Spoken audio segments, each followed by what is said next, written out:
Olá. Bom, como eu disse ontem, o capítulo 18 é muito longo. Então eu vou dividir em duas partes, apesar de ter dito que não ia dividir nenhum capítulo, né?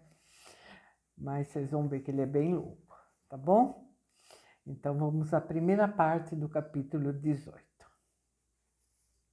Santo Agostinho e a mentira foi apenas uma entre 1000 questões sobre as quais discutimos, disse Padre Bartolomeu. Discutimos muito, sem jamais termos entrado em conflito. Pois veja, ele era um exaltado, um rebelde, um jovem de inteligência mercurial e um talentoso orador, que passou por este liceu em 6 anos como um furacão, uma verdadeira lenda. O padre estava segurando o livro de Prado e passou as costas da mão sobre o seu retrato. Poderia estar querendo apenas alisar o livro ou fazer um carinho. Gregório lembrou como Adriana acariciara a mesa de trabalho de Amadeu com as costas da mão. Aqui ele está mais velho, disse o padre, mas é ele, exatamente como era. Pousou o livro na manta que tinha sobre as pernas. Quando eu era seu professor, tinha 20 e poucos anos, e foi um desafio incrível ter que enfrentá-lo. Os professores se dividiam entre aqueles que queriam mandá-lo para o inferno e os que o amavam. Sim, eis a expressão certa. Alguns de nós ficaram apaixonados por ele, pelo seu temperamento excessivo, pela sua generosidade transbordante e pela sua tenaz obstinação, pelo seu destemor e seu entusiasmo fanático. Era um intrépido, um aventureiro, que podíamos imaginar perfeitamente em um de nossos navios históricos, cantando, pregando, firmemente determinado em proteger os habitantes. Em proteger os habitantes dos continentes distantes contra qualquer abuso humilhante por parte da tripulação, se necessário, com a espada. Estava pronto a desafiar qualquer um, mesmo o demônio, mesmo Deus. Não se tratava de megalomania, como diziam seus adversários. Era apenas uma vida que florescia e uma explosão vulcânica estrondosa de forças que despertavam uma chuva de ideias brilhantes como centelhas. Sem dúvida era um jovem orgulhoso, mas era um orgulho tão indomável, tão destemido, que nos deixava atônitos, olhando sem reação para aquele milagre da natureza que tinha suas próprias leis. Aqueles que o amavam o viam como um diamante bruto, uma pedra preciosa ainda não lapidada. Os que o rechaçavam se exasperavam com a sua falta de respeito, que podia ferir, e com aquela espécie de presunção muda, porém indisfarçável, própria de todos aqueles que são mais rápidos, mais claros e brilhantes do que os outros e que têm consciência disso. Viam nele o dandy aristocrático favorecido pelo destino, abarrotado não só de dinheiro, mas também de talentos, de beleza e encanto. Ainda por cima, aquela melancolia irresistível que fazia dele o favorito das mulheres.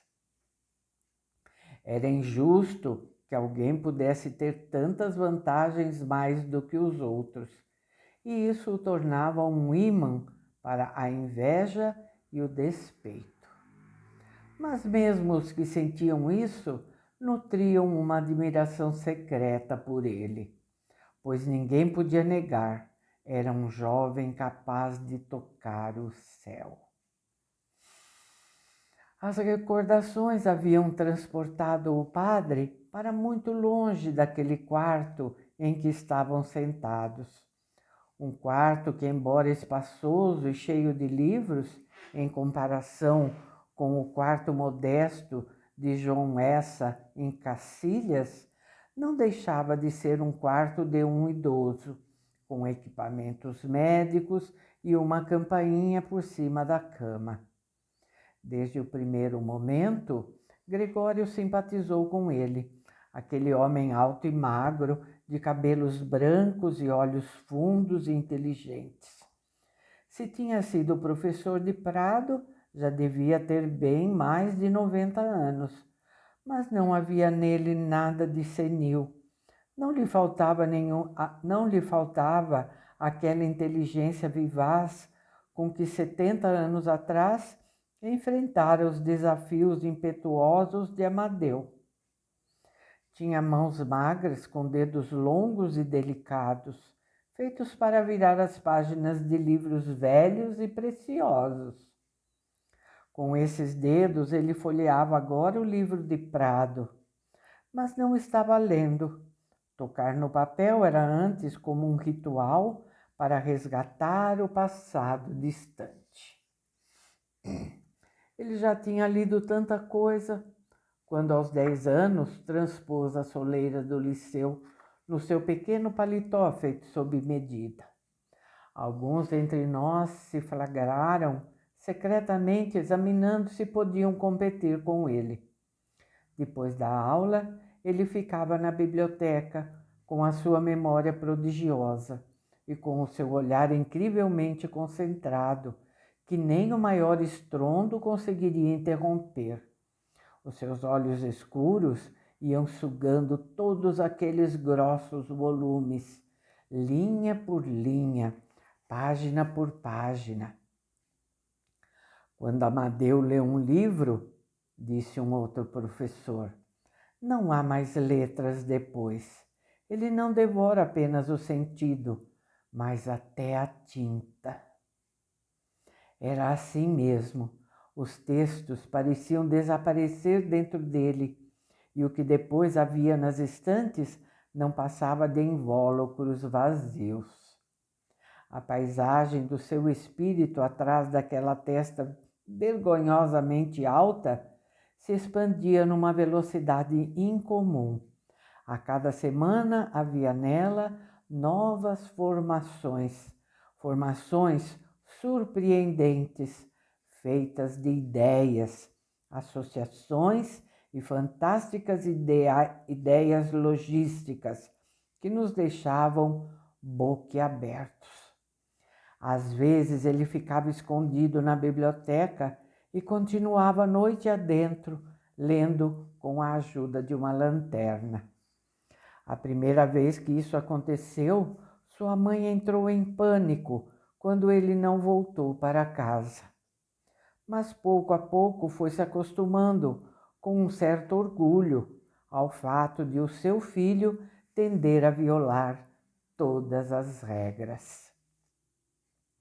Muitos professores tremiam quando o olhar concentrado de Amadeu recaía sobre eles. Não que fosse um olhar frio, desafiador ou mesmo hostil, mas ele só permitia a quem explicava uma única chance de acertar. Se o outro cometesse um erro ou deixasse transparecer insegurança, não havia desprezo ou decepção no seu olhar. Ele simplesmente se desligava, voltava a cabeça para o lado, tentava que não percebêssemos. Era educado e gentil na saída. Mas era exatamente esse desejo perceptível de não ofender que era tão destruidor. Aconteceu comigo e outros confirmaram. Aquele olhar inabalável nos acompanhava até quando preparávamos as aulas.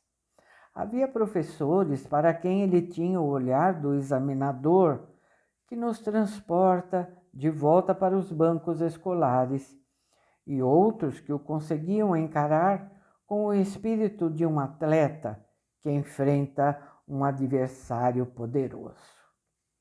Não conheci ninguém que não tenha sentido o mesmo. Que Amadeu Inácio de Almeida Prado, filho precoce e hiperatento do famoso juiz, estava sempre presente na sala de estudos quando preparávamos alguma matéria difícil, algo em que um professor também pudesse cometer erros. No entanto, ele não era, perdão, ele não era apenas exigente. Aliás, não era constante. Havia nele quebras, fendas e fraturas, e por vezes tínhamos a sensação de não o conhecermos. Quando ele se apercebia do que provocava com o seu jeito transbordante, porém arrogante, caía das nuvens, ficava perplexo e fazia de tudo para remediar a situação. E havia ainda aquele outro Amadeu, o colega bom e prestativo. Podia passar noites inteiras com os colegas para ajudá-los a se preparar para um exame, revelando uma modéstia e uma paciência angelical que envergonhavam todos aqueles que antes tinham falado mal dele. Os acessos de melancolia faziam parte desse outro Amadeu. Quando o afligiam, era como se temporariamente um outro temperamento tivesse tomado conta dele. Ficava assustado. O menor ruído o fazia estremecer como se tivesse sido chicoteado. Nesses momentos, ele parecia a própria materialização da dificuldade de viver. E que ninguém se atrevesse a tentar consolá-lo ou animá-lo. Ele nos agredia com um sibilar furioso. Sabia fazer tanta coisa, aquele rapaz abençoado. Só não sabia se divertir, descontrair-se, deixar-se ir. Nesses momentos era um estorvo para si próprio, com aquela lucidez absoluta e a necessidade apaixonada por organizar e controlar tudo. Nada de álcool, nada de cigarros. Esses só vieram mais tarde. Mas litros e litros de chá. Ele adorava o brilho vermelho dourado de um assam pesado e tinha trazido uma chaleira de prata que no final deu ao cozinheiro. E havia aquela menina, uma tal de Maria João, interrompeu Gregórios. Sim, e Amadeu a amava. Amava-a daquela maneira inimitavelmente casta de que todos sorriam sem conseguir esconder a inveja. Inveja de um sentimento que, no fundo, só existe nos contos de fadas. Ele a amava e a venerava. Sim, era isso. Ele a venerava, algo que habitualmente não se diz das crianças. Mas muita coisa era diferente em se tratando de Amadeu. Não que fosse uma moça particularmente bonita, nem uma princesa, longe disso. Pelo que sei, tampouco foi uma boa aluna. Ninguém conseguia entender aquilo, muito menos as outras meninas daquela escola do outro lado, que teriam dado tudo para atrair os olhos do príncipe nobre. Talvez a amasse simplesmente porque não tinha se deixado ofuscar por ele. Não era dominada por ele como todas as outras. Talvez fosse o que ele precisasse, que alguém o enfrentasse naturalmente e em pé de igualdade, com palavras, olhares e gestos que o redimissem de si mesmo com sua naturalidade e discrição. Quando Maria João vinha lá da escola do outro lado e se sentava a seu lado nos degraus, ele parecia se acalmar completamente, livre do fardo da sua lucidez e da sua rapidez mental, da carga de sua espirituosidade ininterrupta, do sofrimento de ter que se ultrapassar e superar continuamente. Sentado ao seu lado, ele podia esquecer o toque do sino que chamava para o recomeço das aulas, e ao observá-lo tinha-se a sensação de que ele desejava nunca mais se levantar. Então, Maria colocava a mão no seu ombro e o trazia de volta do paraíso de seu precioso descanso. Era sempre ela que o tocava. Nunca vi que ele pousasse sua mão nela. Quando ela se levantava para voltar à escola, costumava prender com um elástico o seu cabelo negro, brilhante, num rabo de cavalo. Ele observava aquilo fascinado, mesmo na 100ª vez. Deve ter amado muito aquele gesto. Um dia, o elástico foi substituído por uma presilha prateada e, pela expressão do seu rosto, pude deduzir que se tratava de um presente seu. Assim como Melody, o padre Bartolomeu desconhecia o sobrenome da moça. Agora que me pergunta, acho que nós não queríamos saber o seu nome, como se o fato de sabê-lo pudesse perturbar, disse. Com os santos, tampouco perguntamos pelo sobrenome. Ou Diana, ou como Electra. Uma enfermeira em traje de freira entrou no quarto. Agora não, disse o padre Bartolomeu, quando ela pegou a braçadeira para medir a pressão. Disse aquilo com uma suave autoridade, e de repente Gregórios compreendeu por que aquele homem tinha significado uma grande sorte para Prado. Possuía precisamente o tipo de autoridade de que ele precisara para se tornar consciente de seus limites, talvez também para se libertar da autoridade severa e inflexível do pai juiz. Mas adoraríamos tomar um chá, disse o padre, apagando com um sorriso a irritação que começou a aparecer no rosto da irmã. Um assam bem forte, para que o vermelho dourado brilhe. O padre fechou os olhos e ficou calado. Não queria abandonar aquele tempo distante em que Amadeu de Prado dera uma presilha para Maria João.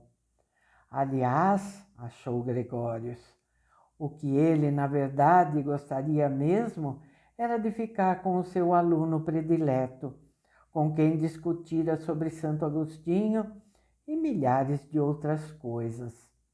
O rapaz que tinha conseguido tocar o céu.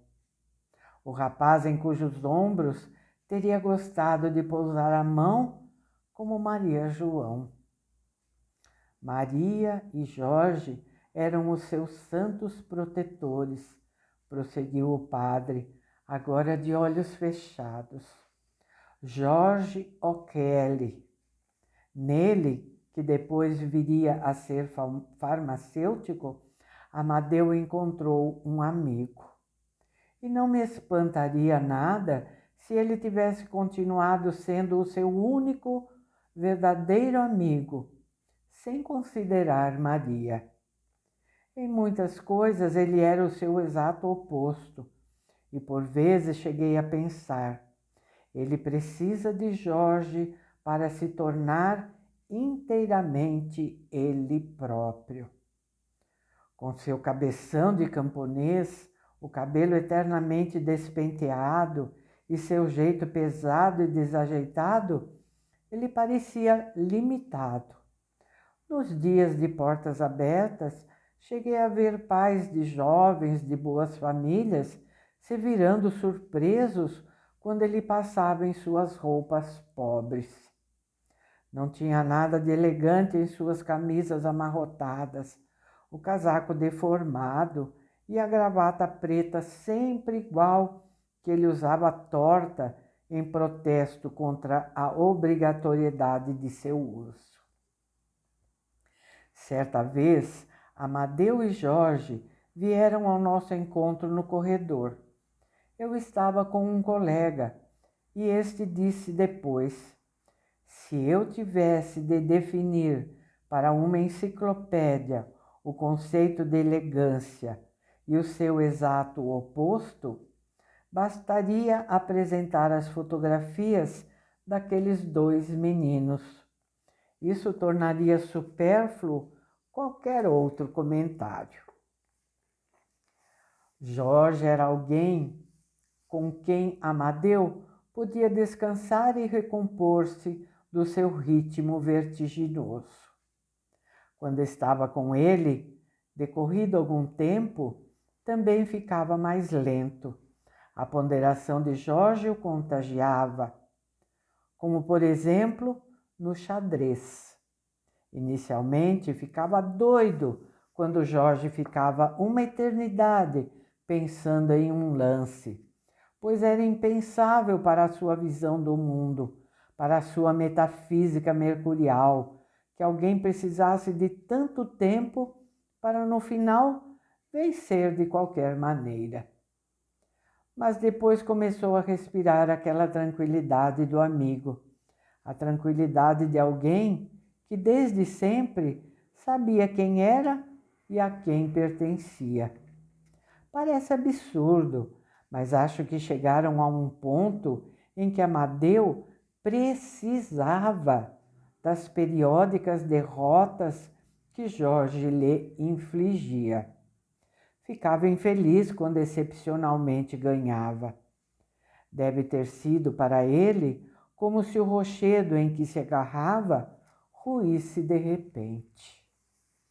Jorge sabia bem quando seus antepassados irlandeses haviam chegado a Portugal. Sentia-se orgulhoso do seu sangue irlandês e dominava bem o inglês, embora sua boca não parecesse ter sido feita para as palavras inglesas. Efetivamente, ninguém teria se surpreendido se o encontrasse num sítio irlandês ou num pub campestre.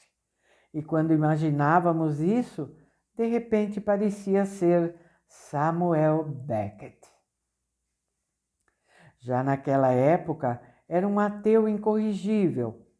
Não me pergunte como é que nós sabíamos. O certo é que sabíamos.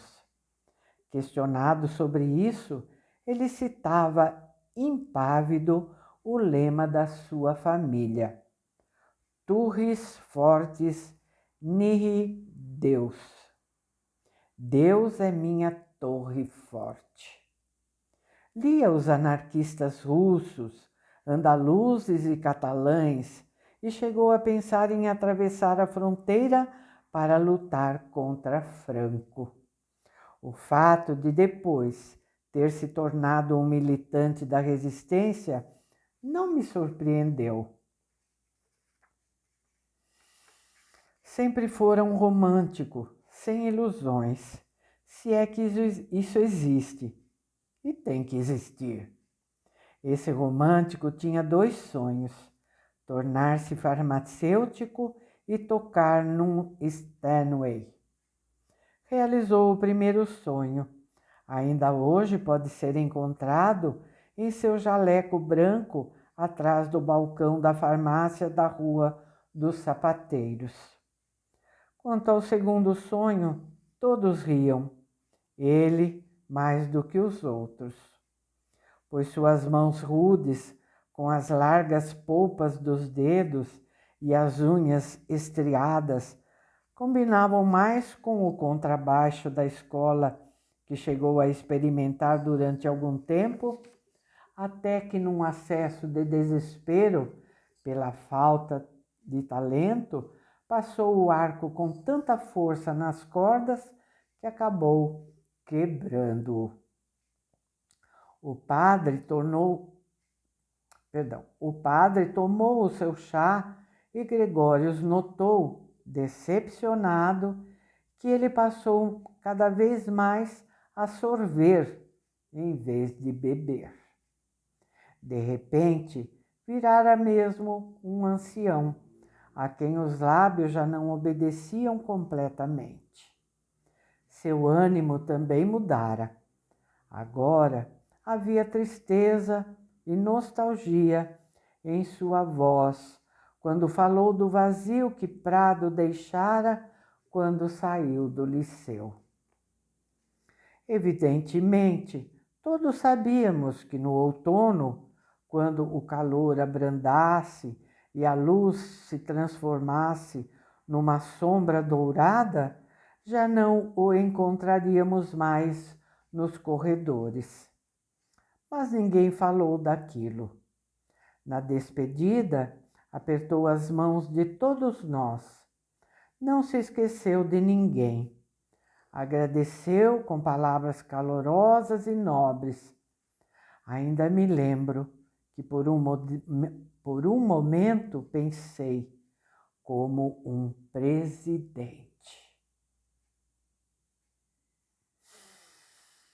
Bom, eu vou parar por aqui e nós seguimos esse capítulo no próximo vídeo, tá bom? Porque como eu falei, ele é muito longo. Temos ainda um outro tanto desse, tá? Então, segunda-feira, ouviremos a continuação dessa conversa com o Padre Bartolomeu, tá bom?